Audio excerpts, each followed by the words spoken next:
Good morning, everyone. Guess what time it is? It's time for Coffee with Carlson. That's me, Jeff Carlson, and I'm having coffee. Hope you're having a nice warm cup of strangely warm coffee this morning, enjoying this beautiful sunny day in Central Florida.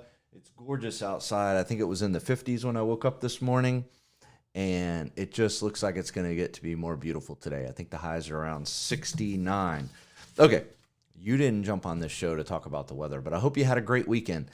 One thing I want to say about the weekend, Jessica and I are gone most weekends, and we go do things and get away. It's our time to go. We've been working on the house. Tax season's getting ready to start, so this is the time that we're normally here for at least 3 or 4 months over the week. Most weekends, we're normally here with the house stuff going on that some of you have seen on social. That takes a lot of time and requires us to be here some weekends. I've had a great time working with my son. He's been there helping me. He starts his first real job next week, so kind of changes everything when your kid's 22 years old and getting his first job and going to work full time. Then he can't just come hang out at the house for as long as he wants. He's been here probably about a month on and off helping me with projects around the house, and that's fantastic. It has kept me up a little bit later. He stays up super late, so that's been fun. One other thing we did this weekend, thanks, Dan and Laura, for pulling us into Saturday night service at First United Methodist Church, the coffee house service. If you guys haven't been there, great music, great fellowship, great stories. If you get a chance, go there. And, of course, strangely warm coffee, always freshly brewed there. 7 o'clock at First United Methodist Church in downtown Sebring, right around the corner from the Studio 129 right here where we're filming this show this morning. Thank you for coming on. Thank you for watching us. And today we're going to dive right in after all that 2 minutes of chatter and give you a few things that are going on in the world of business and tax. The first thing I wanted to say is that the IRS has announced the beginning of electronic filing for professionals for the 2021 filing season, which is for tax returns for 2020. And that won't open until February the 12th this year. That's about 3 weeks later than they normally have it. So we're a little set back, but that's okay. We don't know how that's going to affect the end of tax season. There has been some precedent for this before, but that's pretty late, February the 12th.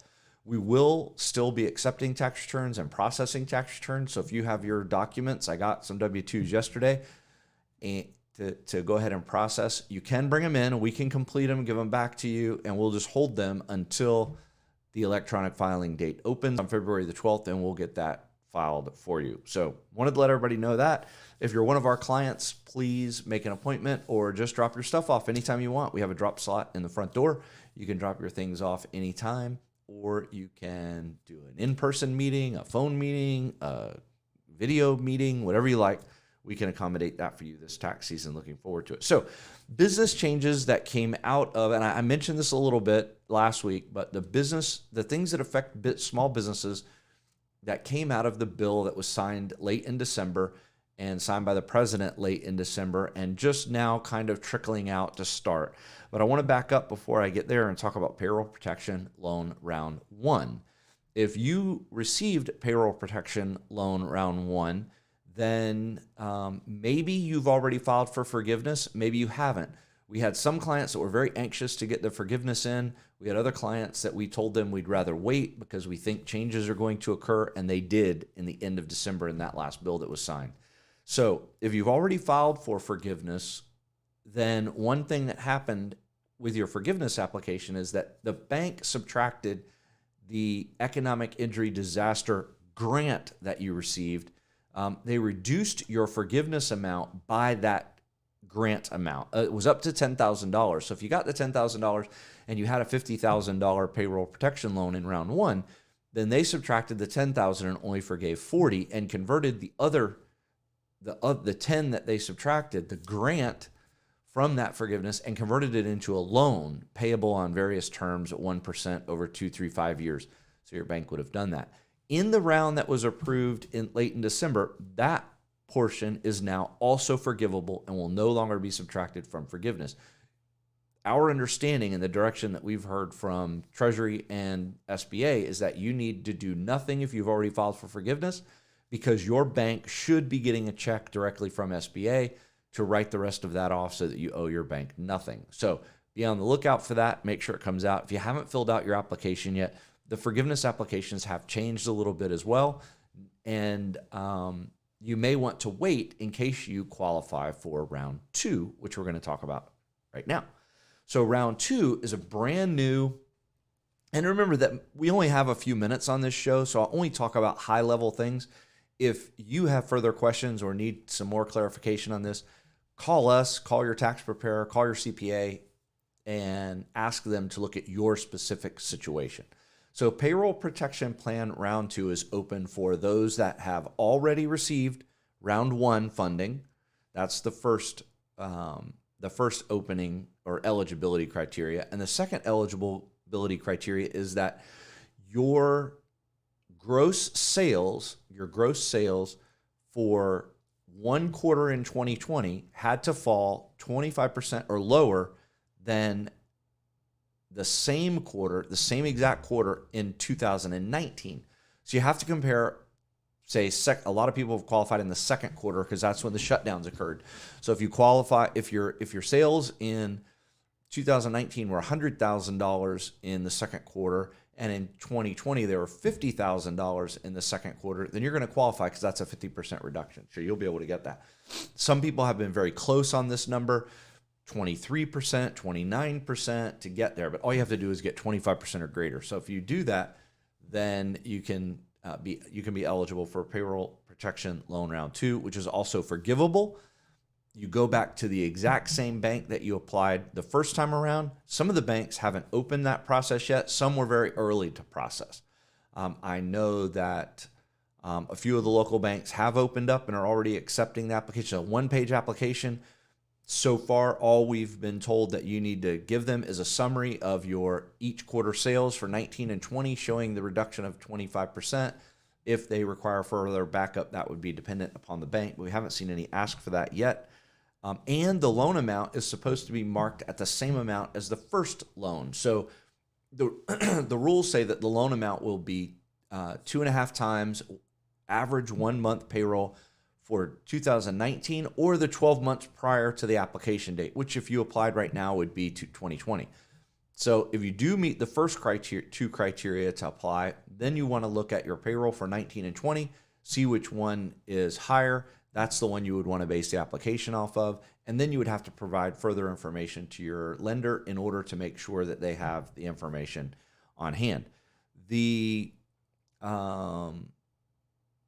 second thing that was interesting about, well, lots of things, but another 2.5 times for most businesses, 2.5 times average monthly payroll for 2019 or 2020, whichever is greater, unless you're in the hospitality restaurant industry, it gives you 3.5 times that number. So that would be a little bit higher than the prior one. So again, you want to look at those numbers and make sure that you pick the best ones and write that the best way.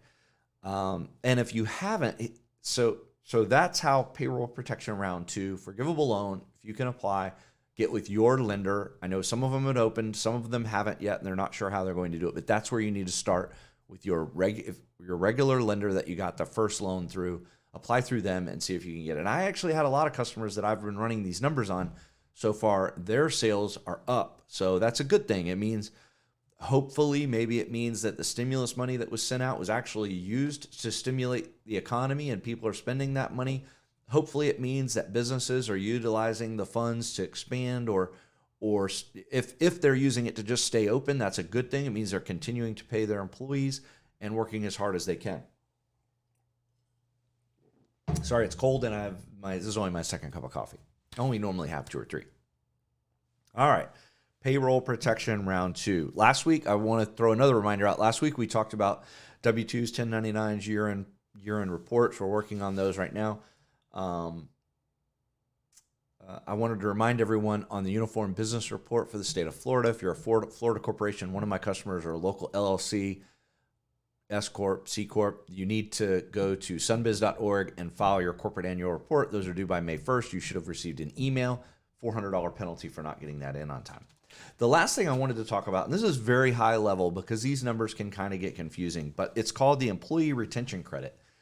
The Employee Retention Credit is something that was what it says, retaining your employees and continuing to pay them. The credit allowed you to take a credit for a percentage of payroll against any a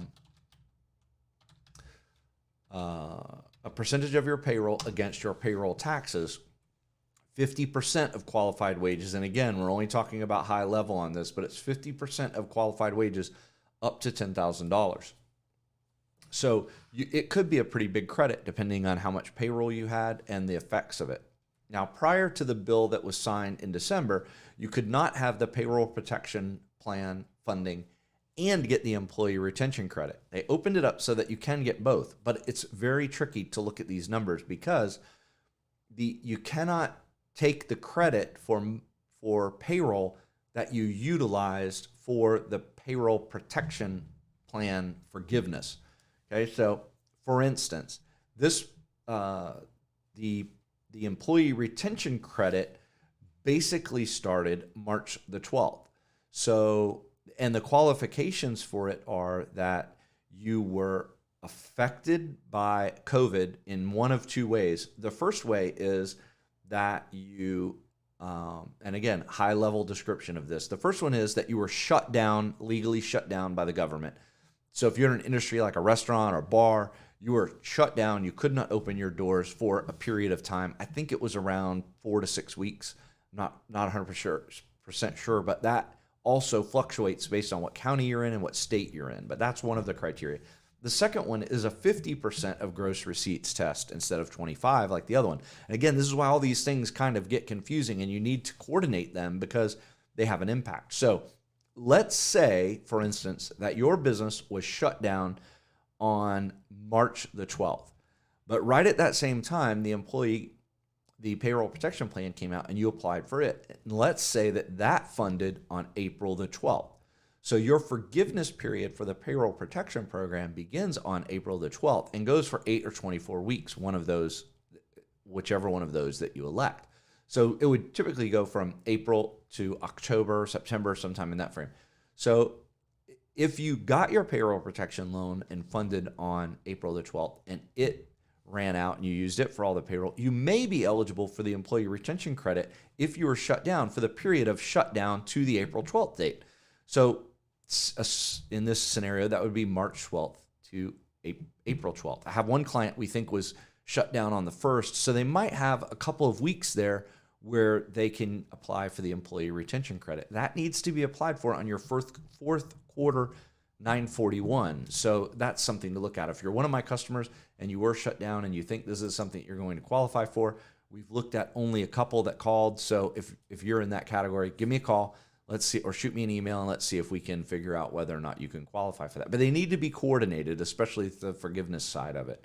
All right. One last thing I want to mention. I had a client call this week. An employee was out because they thought they had COVID and they were out for, I think, about a half a day. And then they decided to take a couple of days after that. And they came back and wanted to know where's their COVID money and why aren't they giving it to them? Well, there was a provision that said that if an employee got COVID or was sent home because of some COVID-related illness or question whether or not they were ill, then you're required to give them 80, and there are lots of little caveats to this, but you're required to give them 80 hours of leave related to that, and you could get a credit on your payroll taxes for it. We did that with a few last year, but that expired December 31st. This happened just last week, so told the client that you couldn't get that. All right, that does it for me. That's 14 and a half minutes right now. I was trying to keep it under 15. I hope that you're having a fantastic Monday morning. I'm looking forward to getting downstairs and getting to work without this bright light shining in my face. And have a fantastic week. We'll see you next week on Coffee with Carlson. If you have follow-up questions for us, please visit us at 129 South Commerce Avenue. Check us out on the web at www.carlsonaccounting.com. Shoot me an email. It's right there on the webpage. You can also, right at the top of my page, set up an appointment to come and see us and talk about tax or your business, whatever we can do to help you out. We're here to do it. Or send us a message on Facebook. That's okay too. I get those every now and then. So we appreciate the opportunity for your business, and hopefully we can help you out. Thank you very much for joining me today, and have a wonderful week. We'll see you next week.